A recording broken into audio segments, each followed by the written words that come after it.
the longest single period of industrial action in NHS history in around 45 minutes' time.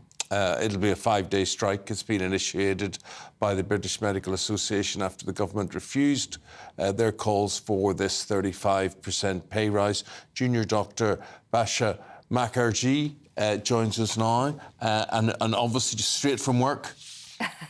Well, I was asked to present in my uniform as I'm speaking for the junior doctors. Yeah. Bashir, how does this resolve itself? Well, they always stick that. I understand the whole pay differential, the 35% that you need to get back to levels of 20 years ago or whatever. But it's not going to happen. So where do we go? It's not going to happen. It's interesting that these questions are always asked of the doctors and not of the political parties and, you know, the government itself. I mean... Well, listen, honestly, if it was up for me, I would pay you 35% and more, absolutely. But it is not going to happen. They don't have it in their budget, and Steve Barclay loves to play hardball with everything and simple things like, I mean, this ludicrous statement yesterday about... if you intend to strike or you keep that intention, we're not talking to you. I mean, how do you negotiate anything? What a stupid, puerile statement to make. I think that individual needs to think about the patients and the impact this is having on the system overall. As a result of this strike action, they're having to pay £200 an hour to the consultants to cover our shifts effectively. And you're telling me that they can't pay us a 35% rise, which is, for me, is just going to be £25 an hour, which is a massive drop from £200 an hour, which they're taking just to cover the consultant fees, to do by not a consultant's job, a junior doctor. A junior doctor. The other thing I would do, if I was in your union or high up in your union, I would have that phrase eliminated, junior doctor. The idea, I mean, you're a mature woman, you've many years education behind you and whatever, and to actually use that term junior, do you not think it's demeaning? 100%, because it classifies lots of different levels of doctors, and I think people think of a junior doctor as a rookie. I've been called that myself, when actually junior doctors are doing pretty much all the groundwork. We're pretty much preparing the plate, giving it to the consultant to make the final decision, and a lot of times we're making the decisions as well. Overnight shifts, for example, I hold a whole department to myself. So, you know, it really demeans the role that we play in the system. What do you say to people who might be watching and emailing into us later on who say, we understand that you guys are under more pressure than ever, we appreciate everything you guys did throughout COVID, however, it is a vocation, and the fact that you're going out on strike and putting patients at risk really will leave a lot of people with a bad taste in their mouth. What do you say to that?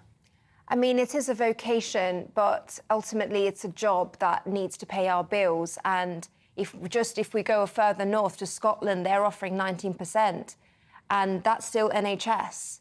And we're losing doctors. More and more doctors are going abroad to work abroad where they are being remunerated better. I mean, why wouldn't you take up an opportunity for the same role, to do the same job? We featured it on this very programme about doctors that have gone to Australia and how their work pressure is less and how their lifestyle is better. And as you say, it doesn't have to be that way. Why not value the people that we've got?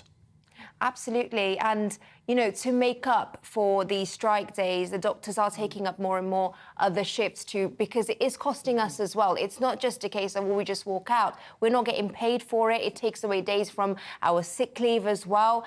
And effectively, we're taking up extra shifts on our days off and here and there just to make up for it. So it's a sacrifice in itself. Do you think you're going to achieve anything from these strikes besides increasing the waiting list and possibly putting some patients at risk? Because we know that, you know, the government have pretty much said there's no money, taxes are at an all-time high, highest in 70 years, and pretty much Labour have said that they won't be able to shift from the Conservative fiscal position either. So for the next 10 years at least, you're probably looking at the same sort of response from whoever is in government, and yet you'll still have taken the time to strike.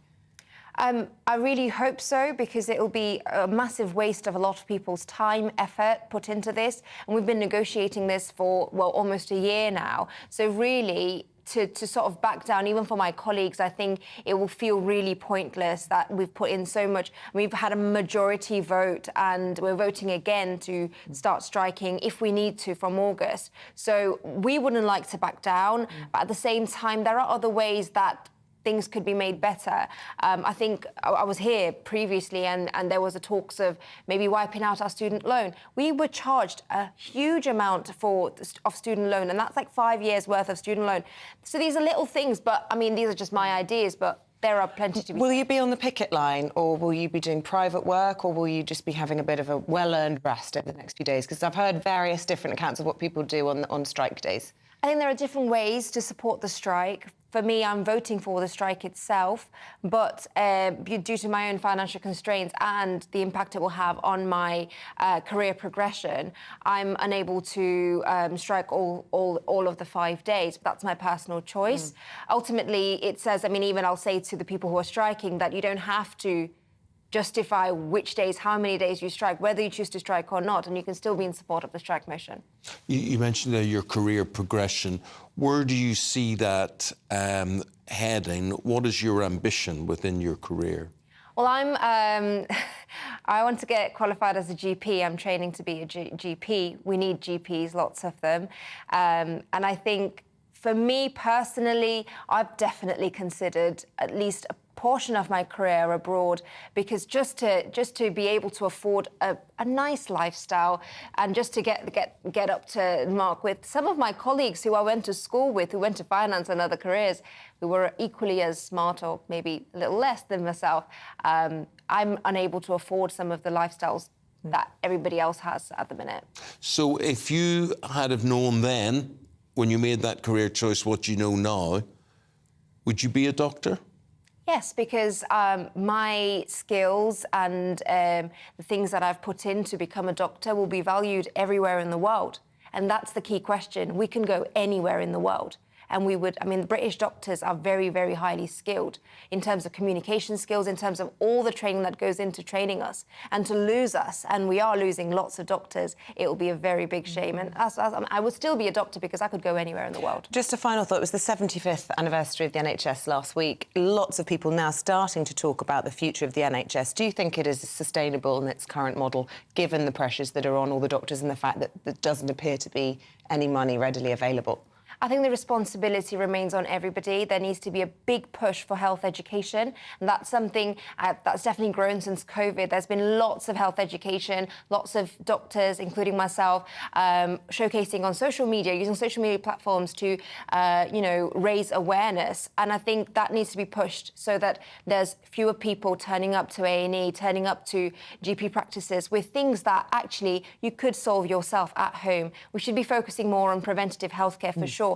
And a lot of funding needs to go into the GP practices and GP scheme overall, not just increasing the number of GPs, but actually allowing GPs to do their work properly, giving a better amount of time dedicated. I mean, right now, 10 minutes per appointment, that's not enough. We need at least 20, I'd say. Well, good luck with your GP training. We hope Dr. we can keep you here in the country. You are the human side to this strike, right? And you've put your case very, very well. What would you say to the Secretary of State for Health today to progress this or to bring this to a conclusion? What would you say to him? I want to say that all the doctors are standing in solidarity, and it has to mean something for such a large majority to be taking part in this. And we just request that people take us seriously and take the job that we do seriously and value us. Otherwise, as I said, we can go anywhere in the world. Doctor, I value you and your colleagues, and I'm in huge admiration of what you do. And I think we're in a society which knows the price of everything and the value of nothing. And that's something that we've got to consider. I hope it doesn't deter other young people from seeking medicine as a career as well. Good luck to you. Thank you.